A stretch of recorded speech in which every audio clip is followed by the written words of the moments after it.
Welcome to another OCD Recovery Instagram Live.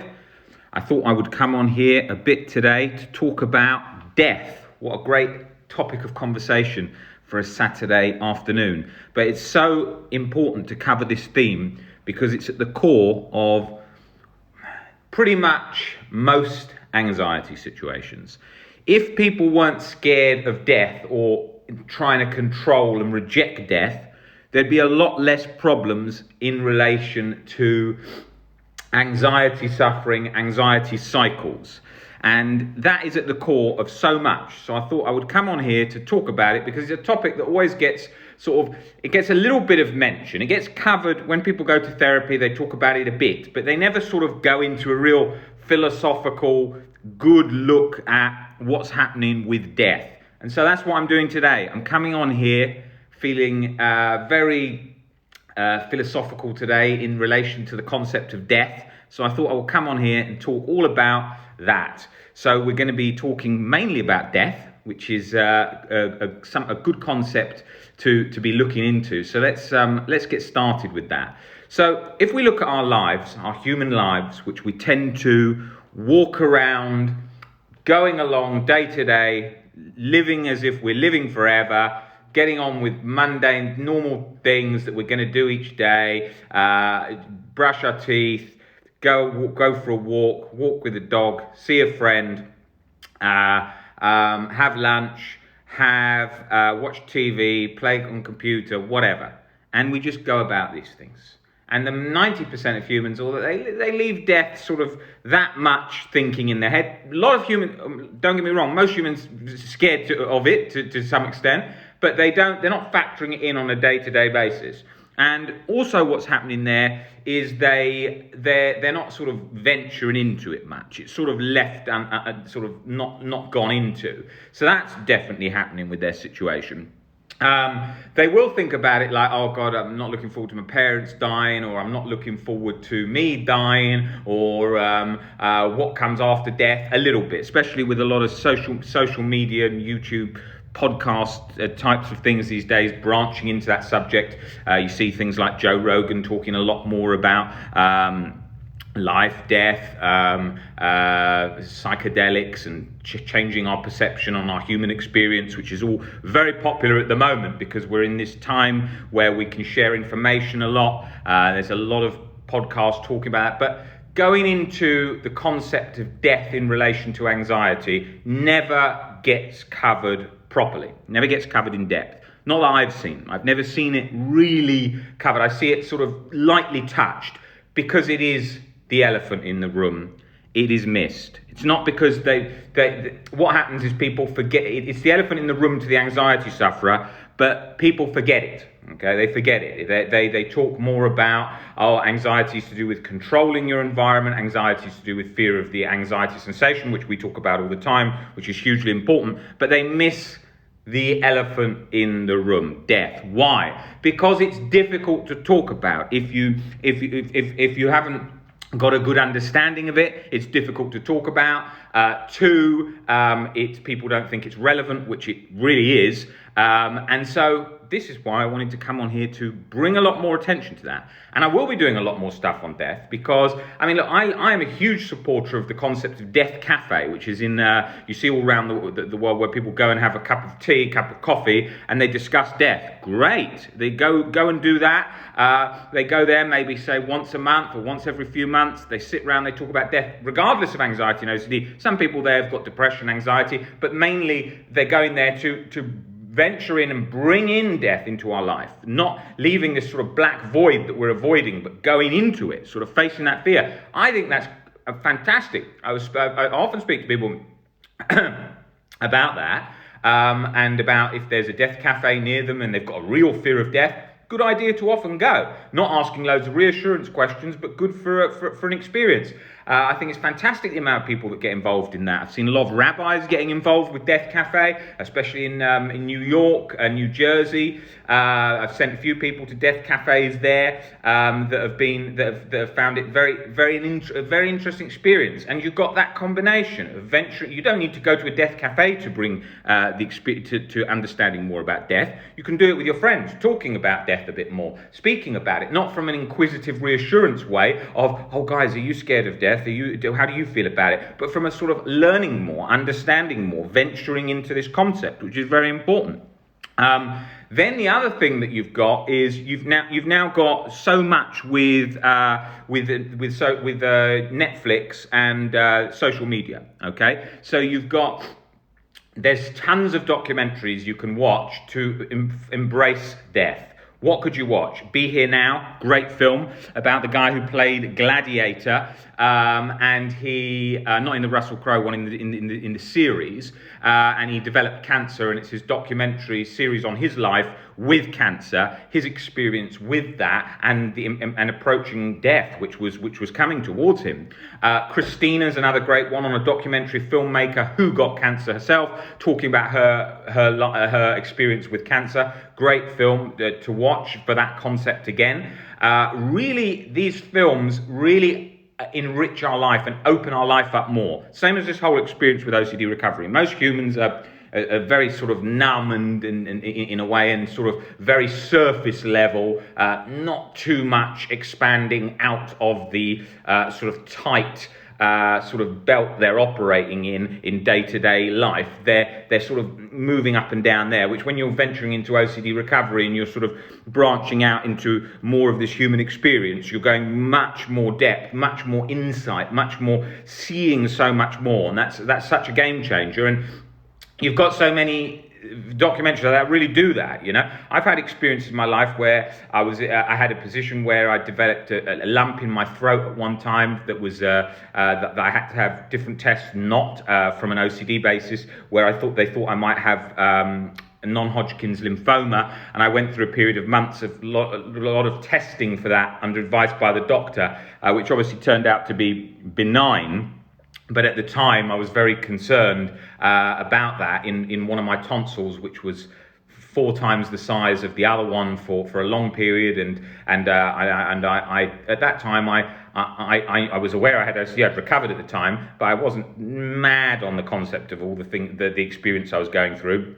And when I went through that, I was facing a closer idea of death in my own reality, my perception. So when I experienced that changed a lot of the depth I was interacting. What do I care about so much? Who do I want to see? If I was only going to live for so long, who would I want to be experiencing this with? Who would I want to be experiencing that with? And that played a lot of point, and that had a significant impact on my life, as well as brought me very aware of time. How long we had, like thinking, all right, I'm going for dinner on Friday with so-and-so, do I really want to do that? Is that in my interest, or is that just me people-pleasing for the sake of doing it? And then I cut out so much, sorry to say, crap that was, because you have to be realistic, so much crap that I was doing on a day-to-day basis that I didn't want to do. Going along to things that I really wasn't interested in. Every single thing that I looked at, sort of very boring tasks that were taking up so much time with my business, with my life, that I thought, what am I doing this for? It doesn't bring me real enjoyment, this. What am I doing this? And cutting that out. And loads of things, and I would really sort of prioritize the things that meant the most to me and what I really wanted to do to be happy. And those were, like, from anything. Like, I would think someone would invite me and say, do you want to go to a classical music concert? Now, I like classical music, and it's not my main genre, but I hugely appreciate classical music. And I remember going to a particular event, and I was sitting there and I was thinking, I'm very bored after 15 minutes, 20 minutes of this particular thing. And I thought, well, make sure I never go to that again, because I waste so much time going to sign up for things that I don't want to be there. And that was the same for a lot of things, a lot of movies, a lot of social events that I didn't really want to be at, but I just went along with anyway. So I got rid of a lot of that so that I was prioritizing what I want to do. And that was that played a big part in my life, because each day I wake up and I think, right, this is a new day and this is a new life, and each day I view like a new life from sort of philosophy, from that perspective, and each day is a new life. What do I want to be doing today? Okay, do I want to spend ages getting ready? Do I want to spend ages driving or walking to things that I need to do? No. So I'm thinking constantly about what things are going to give me the best. And I mean, this is obviously streamlines your life, your business, whatever you're doing, a priority.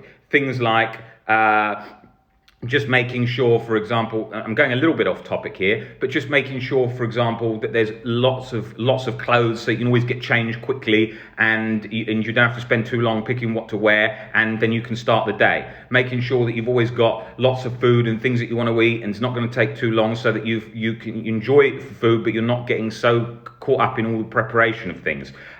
Thinking of what you want to do with the day from the beginning or the day before, so you know roughly the structure, so you don't get stuck in these positions where you're thinking, what am I going to be doing later, and spending so much time planning or doing things you don't want to do. If I want to go and do things like some day out or something to do, some trip or whatever, I'm thinking to myself, is this really going to really make me happy in the moment? Is this really going to be a benefit, right? Lots of things like that. Like there's so many of them. To think of all the things that you go to or you do where you're standing there. Are you people pleasing? Have you gone to that barbecue because you didn't want to upset someone, and you're standing there thinking, I don't really enjoy this conversation? Now, we've got to...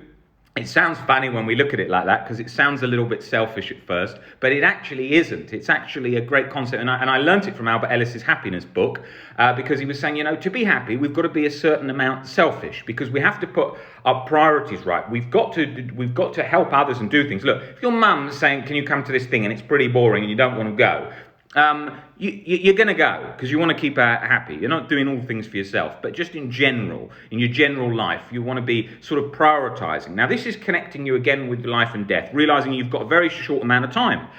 So for me, when you look at priorities in life, what I do with my work and what I'm doing with changing OCD, that's a big priority. So I have to think to myself, right, this is going to take a lot of time. This is going to take a lot of work. This is going to involve a lot of thinking of the quickest way to get things done, the quickest way to make changes. And we've got to do that and implement that and pivot on the spot to make those changes. And so we have to think a lot like that, even more so than I would if I wasn't doing this.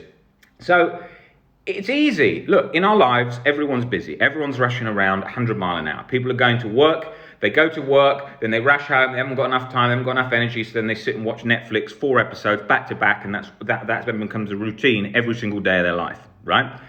Now, that's a slippery slope, because you're running out of time. You're not doing the things you want to do.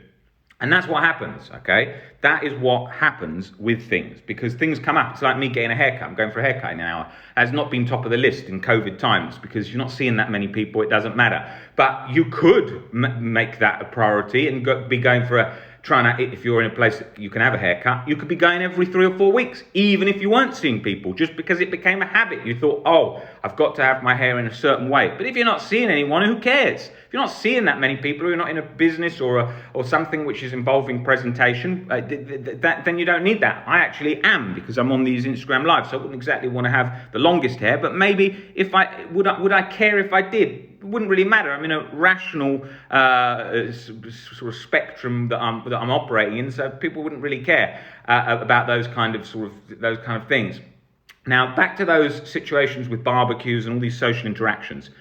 You wouldn't need to socialize. You don't want to become some introvert that's completely spending all the time at home. Nothing wrong with doing that. I do spend parts of my life like that, long periods of my life like that, when I'm working or very intensely focused in something. I am doing that. I am spending a lot of time doing that as well. So I'm a mixture of both, wanting to be connecting with a lot of people and wanting to spend a lot of time on my own to focus on what I do with work and sort of the projects that I run. So you've got a mixture of those things happening. So in our life, we want to think about, right, death is coming, okay? It is coming. It is there.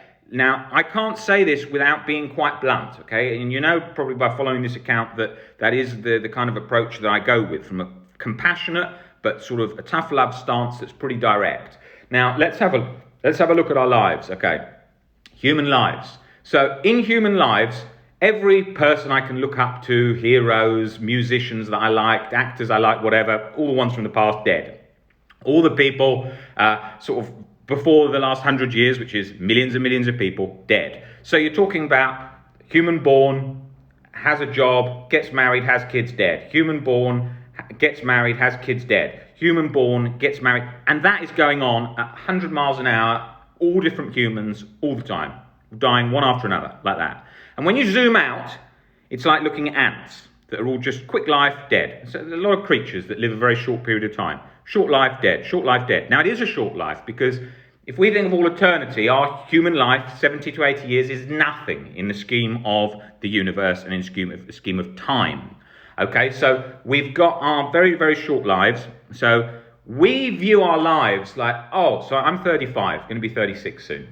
I could look at my life and go, oh, I've got the whole life again. As long as I stay fit and healthy, oh, I've got 20, 30 years, I'll be fine. I'll probably live to 90. I'll be, that will be a good, I should be fine there. I can do everything I want to do. Absolute crap. I've got no guarantee I'm going to be even around today. I could easily get hit by a car. God forbid that happens. Not from a religious perspective, just from the term that people tend to use. So let's hope that doesn't happen. I could easily die like that. Okay, so I am trying to live with that in my mind, so that could happen, and I need to live my life thinking, am I doing the things I want to do in this time frame I've got? Okay, now if I'm dead, it doesn't matter. People often talk about that. They say, oh, I've got to do all these things before I'm dead because I wouldn't want to regret it. When you're dead, you're going to be dead. So it doesn't matter if you regret something. You won't be able to experience it. So you won't be here. So it wouldn't matter either way. But we tend to forget a lot of these sort of philosophical components. We look at things in a way that's sort of like, oh, we've got to use all our time and rush around 100 miles an hour. I'm not talking about that. I'm talking about doing the things that you want to do in the time frame that you've got, if those are your objectives. I spend a lot of time as well enjoying life, sitting down, having a drink, going on holiday, going for a walk, living life in the moment, very much like that. My life outside of my workspace is very much like that. People say to me, Rob, do you want to go here? Do you want to go there? Do you want to go? I say, no, I'm very happy to just go and have lunch here, go for a drink there. I don't need to be doing all those things because I appreciate the moment. I'm very happy in that. And a lot of things people do is so much distraction to tick off a list. I've done this, I've done this, I've done this. And often you're rushing around so much. I mean, especially like that when I go on holidays a lot of the time. People say, let's do this, let's do that, let's do this, let's do that. And we do too many things that I don't enjoy what I'm actually doing. So what I want to focus on is this concept, death, which we're going to. Now, if I'm 35, in my short human life, that's very, very soon I'm going to die. Now, I've been dead for all eternity before. Trillions, all the time you can imagine of years. And then I've got this tiny human life, and then all again dead for all eternity. So in my mind, which is actually not from any political reasons or anything, just to quote him, Malcolm X, he said the way he viewed his life was as if he was dead already. And that's a concept I thought, wow, I don't understand what he means there. And then I spent a large amount of time reading the likes of Seneca, Marcus Aurelius, Epictetus, Diogenes, all the Greek and Roman philosophy. And I started looking at that concept, and then more and more it became apparent. I realized that that's exactly right. I've been dead for all this eternity, and then dead for all this other eternity, then in coming. This tiny, brief moment of time. And that's not even factoring in what is time. I'm not even sure about that concept, if it's just a now that's sort of all the time and there's no past and future. That's another debate for another time. So I've got to think about some of these things I say. So if this brief period of time, this tiny, tiny brief period of time, if you're dead for all this period, dead for all that period, you've got this brief moment, it's as if you're dead already because it's so brief, it's so tiny, and it's all happening, all these events are happening, and then the day passes and the next day passes. It's so tiny that we cling on to it like this is everything, this is my whole life, I've got to hold on to this. completely, I can't let my life go wrong, I can't get ill, I can't get my job go like this and my relationship go like that. But you're dead soon. You've been dead forever before. How, in the scheme of the universe, important is any of this in that perspective? Well, it isn't. We live our life and enjoy it, and we want it to last. We want to do all the things we can because it's so small. But we then go over the top with it of, oh, I need it to last. I need it to be this incredible length of time. I need it to do all of this stuff. I need to have everything right. And death is terrifying, and I've got to own all this stuff and be in this perfect bed and comfortable. And then, oh God, there's death. Keep away from that. That's never coming around. Forget that. There's nothing wrong with owning stuff. There's nothing wrong with liking different things. But when we become so internally controlling because we're so scared of the thing coming, that's where we get so stuck. That's where we build this neurosis. So, we ain't escaping that. We are going to be dead for as currently as what we know, forever.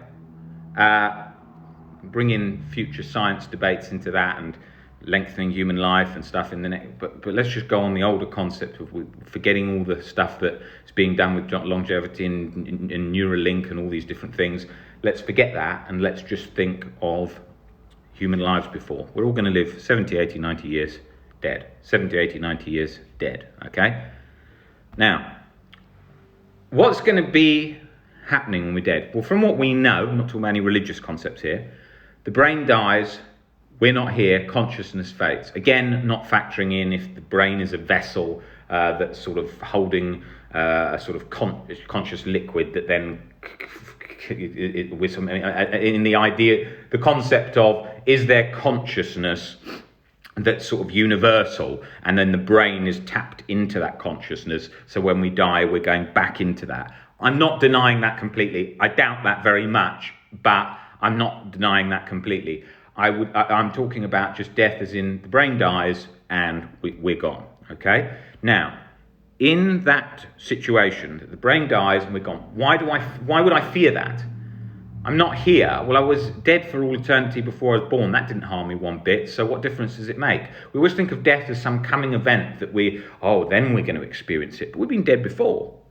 We weren't there. It's not like we've been dead. We just weren't there. So it's very hard for a brain to comprehend death because you're conscious. So to try and make conscious feel what it feels like to be unconscious is an experience that the conscious can't experience. So it's not possible. Death isn't an experience, it's an event. We think it's an experience because of how we've been conscious, so we expect the next part to be a version of that consciousness, which obviously isn't. So when we are dead, we don't know it. So why would we be scared of not knowing it? Am I scared of the air in front? Does the air look like it's terrified in front? Is there something happening there? No, it looks kind of peaceful. Everything looks peaceful. Death is very peaceful in what it seems. Okay, we can go into more depth and say, well, how do we know that, whatever. But I'm saying from what we can see, that everything in relation to death seems just peaceful. It's the absence of. The absence of is peaceful. It's the state of nothing, the calmest state. So you'd think that. But we fear it so much. Oh no. Yet everyone before us has died.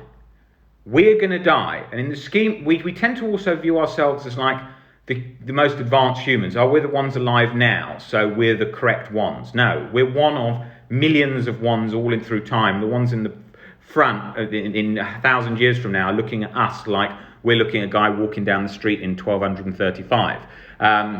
So it's very... We tend to think of ourselves as like, oh, everything's correct here, we're at the forefront. No, we're nothing in the scheme of all of that. Not nothing as in we've got value and meaning and all the things we do, but in the scheme of the universe, we're so tiny, so like an ant, or how we view an ant, like that, or less, or whatever. So that's the vastness. You think of the scale of this universe. Our planet is a very sort of Goldilocks-like scenario in terms of how everything lives and functions here, but in terms of the universe, it's pretty just like a boring thing, nothing spectacular where we are. Like Carl Sagan often talks about in his great video on YouTube, the pale blue dot, a great one for perspective on us and being alive. So, and our planet. So now let's have a look at our life and death, this whole situation. We spend our whole life like, oh my God, that person's died. Oh my God, that's horrendous. Oh my God, news story, this person's died. Oh my God, like we're not going to die. We see it all the time, such and such celebrity dies. Oh my God, that's, of course, a very sad event, and it is. And we obviously, we recognise that, and we miss those people, absolutely 100%. But we then take it one step out of the box, which is, oh my God, this is like something that's never going to happen to us, outside of our whole realm. Well, no, that's coming to us pretty soon. Yeah, we think we put it off. We don't bring it into our life. You need to bring it in. Okay, you need to face it. You need to look at it. You need to think, well, what am I scared of here? Is it absence of control? Is it not knowing? Is it fear of the unknown? Or is it the fear of, like Krishnamurti said, is it the fear of the known coming to an end? Well, when you think about it, it's most likely the fear of the known coming to an end. Because we know the known's safe. We know that. The unknown, we don't. So we think, well, what could be there? What could that experience be like? So we're scared to venture out to that, bit hesitant. So that's that situation. Great thing that I spend a lot of time doing. I mean, a lot of my life, obviously, from those of you who follow my work and what I do, is to do with, it's all about philosophy, how we see our lives, how we live, our human experience. And I bring things into my life that change that. I bring things into my life that allow me to see these things that other humans aren't focusing on. Going and walking around a cemetery, something that people don't think of to do. Oh, I'm not saying go and say to friends, hey, do you want to go for a walk around a cemetery? It's a thing you do on your own. And you just think to yourself, I'm going to maybe occasionally go and walk around a cemetery. Why? Oh, that's so morbid. Oh, that's so bleak. You don't understand the concept if you're thinking that. The concept is you are going to walk around. Well, really, you're just walking around tombstones where there are no humans because they're long gone, but we have these sort of memory, these things to signify that they were here. And because of that, we are able to tap in to that awareness of humans that lived in the past, death, and it gone, and them disappearing. That is incredibly peaceful, incredibly freeing. Incredibly, so liberating. You walk around and you think, I look at this gravestone and I think, this person lived from this period to this period. I'm this age, that was 100 years ago, whatever. They had this short life, they're barely ever mentioned, they're barely ever known about. They existed only here in this and on this thing at this time because everyone around them who knows them is dead. They're probably completely not even discussed if we're going back a few hundred years. And that's the last memory of them on this planet. So peaceful and such a realization that, oh my God, all this shit I'm worrying about is complete crap. I'm worried about this deadline of what if this person thought, have I bought this or whatever. But that's where we're going in a very short time. Suddenly you prioritize what means most to you. Now, I've worked over the years with a lot of people in some very, very difficult situations because of the nature of my job.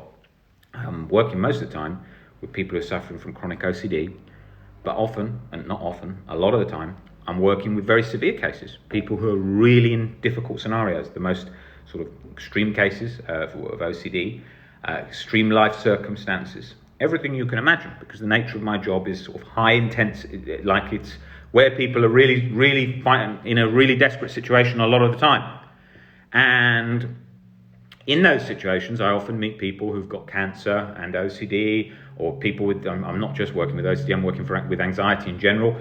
So people come to me who are terminally ill and they can't sleep, they have panic attacks all the time. I'm speaking to them. So over the years, I've worked with a lot of terminally ill people and a lot of people with difficult diseases and hard life circumstances. And what you realize is as they go through this journey, it becomes an incredibly liberating experience, as well as the scariest thing that happened to them.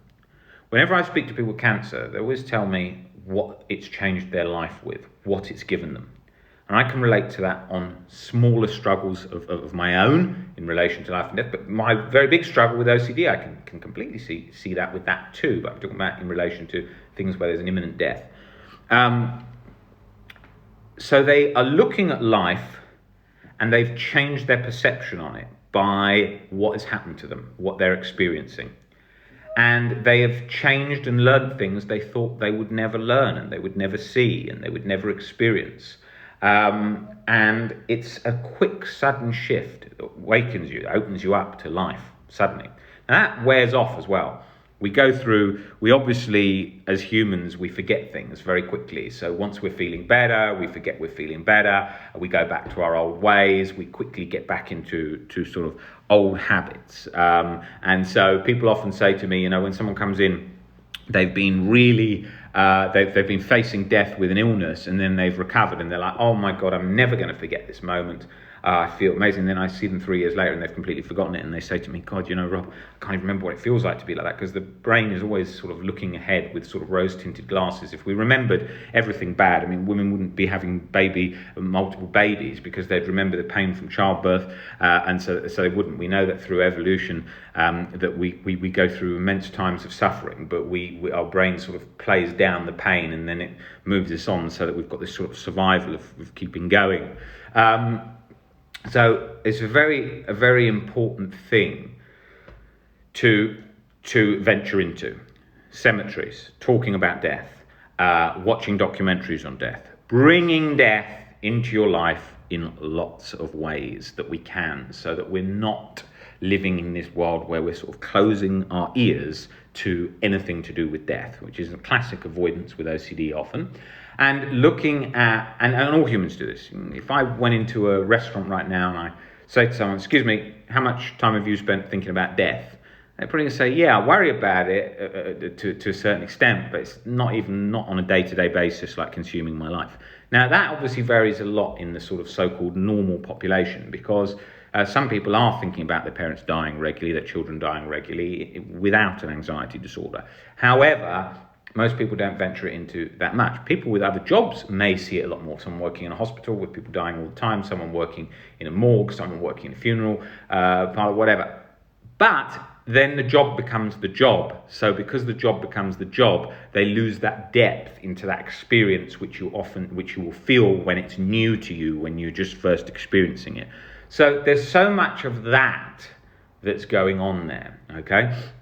So we need to remind ourselves to anchor into it at times. So now, I'm not necessarily, the way I live isn't a recommendation for everyone to live like this in relation to this topic. But like, for example, when I get up in the morning and I look in the mirror, I do think straight away when I look in there, not straight away, but I do think like, you're looking at you right now, but you're not going to be around here forever.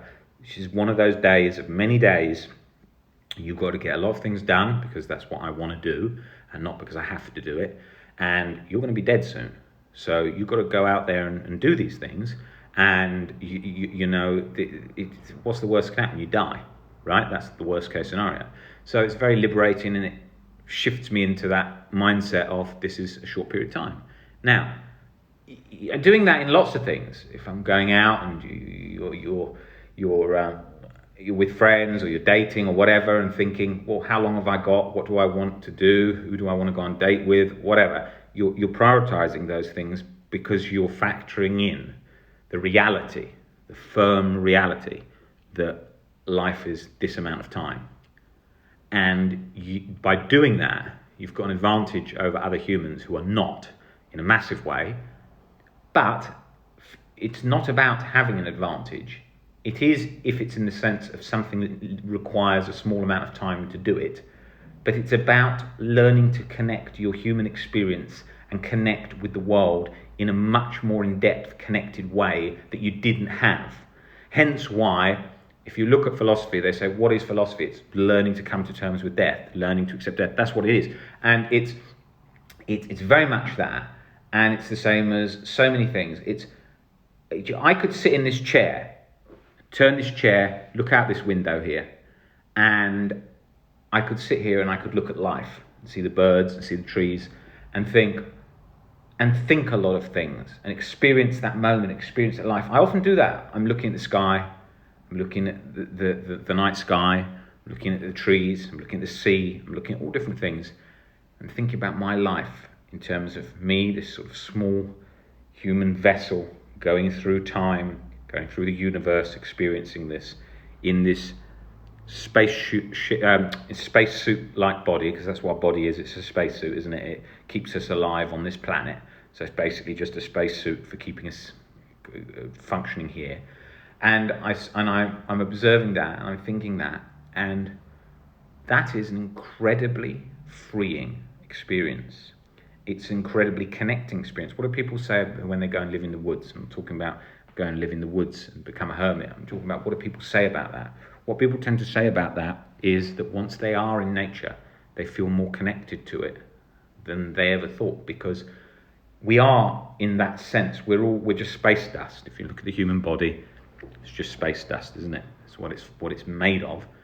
So we are the same as this tree, this wall, this phone, this table. We're made of the same things as all of these things. So we are very connected. I'm not talking about consciousness here in terms of what we are. So all of this stuff is to do with letting go of control. All of this stuff is to do with connecting our human experience with everything around us. I'm not talking about in a spiritual way where we're then jumping out of the realms of science. I'm talking about in the science way.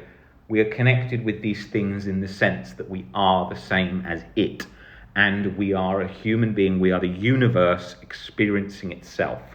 We are the universe. We are part of the universe. If we know that we're made of stardust, so we know that we are a part of this planet. So we are, therefore, obviously, a part of the universe. So we are the universe consciously exploring the universe, seeing our reality. So we are connected into that, okay? So all of that stuff and that depth, and that's why so much of that insight through philosophy and all these things helps give up control, helps release anxiety, helps release this kind of neurotic state where we're trying to control and scared of everything. And it's a sort of a letting go and just feeling and experiencing our human experience. And that is vital in OCD and anxiety recovery. It is so important because that whole process, that whole way, it's mindful, it's living in the moment, it's giving up control, it's letting go of certainty. That whole combination is reducing and reduces all this locked on state, this neurotic, tight, wound up, locked on, controlled state. So it's very, very important to think about this. It's not saying you're doing all the time, but you're just shifting into it little by little, and then that all comes to become a way of being and a way of living. So that's what I wanted to talk about in relation to death. So venturing into it rather than avoiding it, which we all do as humans. It's so important to venture into it, not run away from it. Okay, I'm going to look at some questions now and see what you guys have said and try and answer some of them. So let's have a look here. I'll go right back to the beginning. Give me a second to go through these.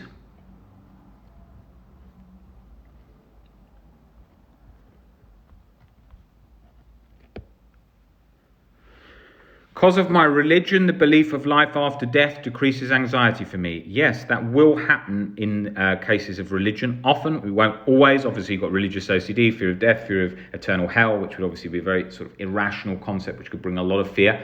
So, religion can bring peace as well as can bring fear. It can bring both. And so we have to learn to navigate that.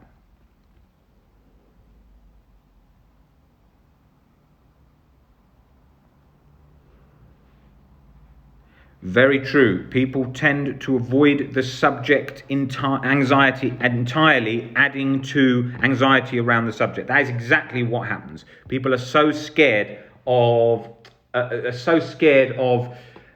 going anywhere near the topic. One, because they're scared they're going to get lost in it. Two, they're scared that it's kind of morbid.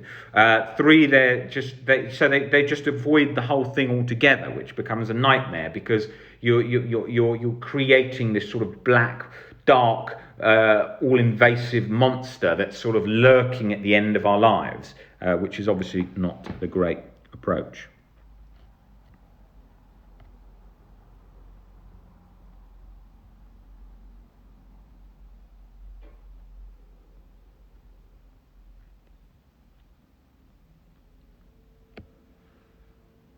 COVID does add to the anxiety that I am not doing everything I want to be doing and potentially wasting this precious time.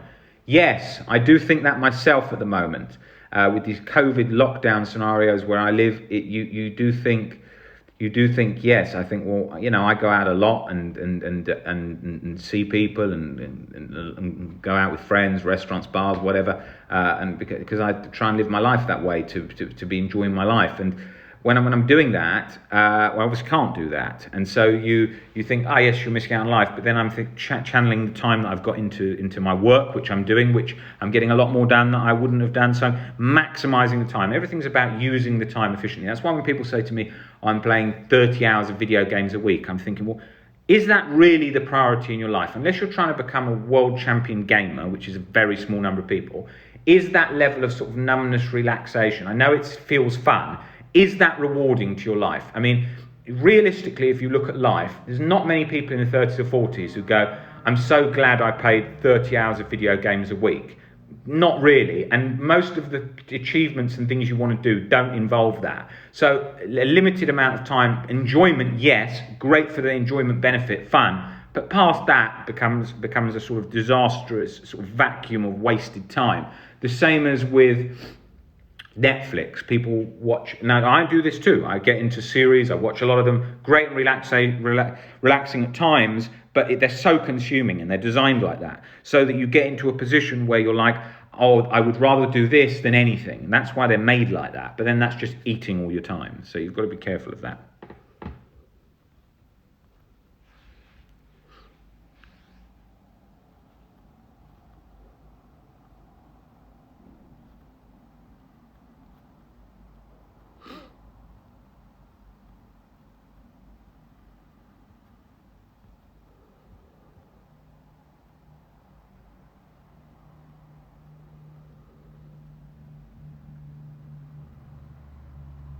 Just reading through these questions that you've sent in.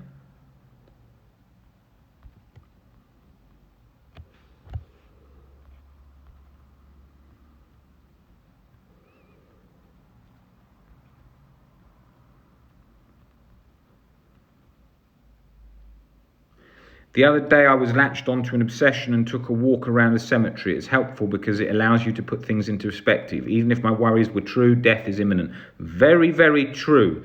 What we've been talking about here. Even when we're triggered at times, it can help. I'm not advising running off to cemeteries whenever you're triggered, but I'm saying it can help create that disconnection from in our mind where we're so focused. Like the same as when we take a holiday and we realise what we prioritise, and oh God, I was so latched into working in that environment, especially with social media today. We're all locked into our work and social interaction so tightly, we can often forget to take that little step back and feel that peace in that void there, in that gap.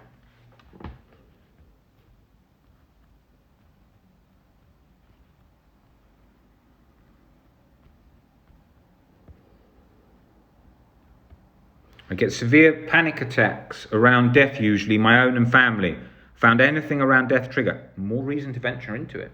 You've got to venture into it more and more and more till the anxiety comes down, and it will. Then there's also the fear of, what if I can never accept death? What if I stay stuck, scared of this forever, which was the core sort of catalyst of most of my existential OCD. What if I can never accept it? What if I'm stuck in this forever, ever, ever? And that just was causing a nightmare.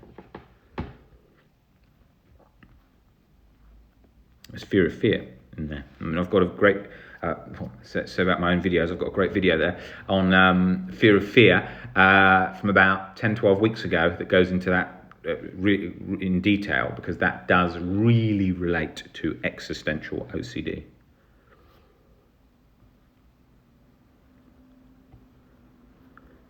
In relation to those questions about how to get over the fear of death, please watch this video. I'll be posting it to YouTube now, and you can watch it from the beginning, and we've gone into quite a lot of concepts around death, so it's a good one for fear of death.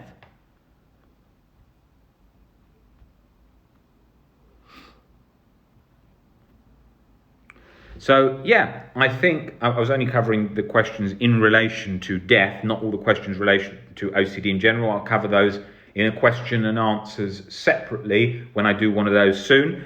Great to have you all here, guys. Thank you very much, Nick, for responding, one of our moderators, to all the questions in the chat on this Instagram Live. I'll be back on here soon doing a question and answers format. I will be doing one wearing headphones with one of the moderators reading out all the questions to me as I go along, so that I can cover a lot more questions when we are doing a scheduled Instagram Live, because I'm sure that there will be a lot of people on that compared to when I just throw up these Instagram Lives at random times. And because of the number of people on that, the messages will be very quick, so that I can cover all your questions and get everything covered in a free format, because online, although obviously with the work we do with the one-to-one and the group coaching, the webinars is a paid service, all the free content we do in terms of the YouTube, the Facebook groups, the WhatsApp groups, once people have attended webinars and so on, but all the rest of the stuff is completely free. You don't need to have ever come into us. So you've got all the Facebook group, which we've got 10 moderators in there. So we hired sort of 3-4 times the number of moderators that most Facebook OCD forums or groups would have, so that we can make sure there's no reassurance and interact with all of you. And the same with the YouTube channel and what we're doing here with Instagram Live. So we're going to be bringing in a question and answer format where you'll be able to ask questions, and I'll be able to cover a lot more extensively on here, so that things don't get missed. And so, yeah, I will be back on doing that in the next few weeks. So I look forward to answering all your questions on there. If anything you want to ask, please write it down and come along to that Instagram Live. It will be scheduled, so you can see the time, so that you can make sure you've got the time ready to come to it. All right, guys, great to see you all, and I will see you on the next Instagram Live. Take it easy, guys.